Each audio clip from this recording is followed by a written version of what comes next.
అందరికీ నమస్కారం. మనం ముందుగా అనుకున్న విధంగానే అంకమ్మ దేవాలయం పక్కన కామాక్షి మెడికల్స్ దగ్గర మనం organic rice RNR 15048 Telangana Sona అనే ప్యాడీ వెరైటీ రైస్ సెల్లింగ్ చేయడం జరుగుతూ ఉంది. సొంత ఊరైనటువంటి ప్రజలకి విడవలూరు కానీ, వాగళ్ళ కానీ, వరిని కానీ, దంపూరు, దనికొంట, పార్లపల్లి, అన్నారెడ్డిపాలెం, ఊటుకూరు, ముదువర్తి, ఈ టాప్ 10 ప్లేసెస్లో విలేజెస్ ఆ పక్కన ఉన్నటువంటి ఊర్లో ప్రజలందరూ ఈ రైస్ తినాలని కోరుకుంటా ఉన్నాం. యువ రైతుగా పంట పండించింది హర్షత్ విహార్ అని టీము. అదేవిధంగా ఆ వరి రకం సృష్టించినటువంటి చెన్నమాధవన్ దామోదర్ రాజు గారికి, చెన్నమాధవన్ సురేందర్ రాజు గారికి ప్రత్యేక కృతజ్ఞత తెలుపుతా ఉన్నాం.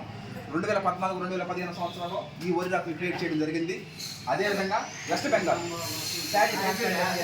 బెంగాల్ పీపుల్కి కలుపు తీసినటువంటి మా ఊరు పటేల్ నగర్, విడవలూరు మండలం పటేల్ నగర్ గ్రామ ప్రజలకి అందరికీ ఎవరైతే పంట పండించినప్పుడు సహాయ సహాయాలు అందించినారో అందరికీ పేరు పేరున ప్రత్యేక కృతజ్ఞత తెలుపుతున్నాము.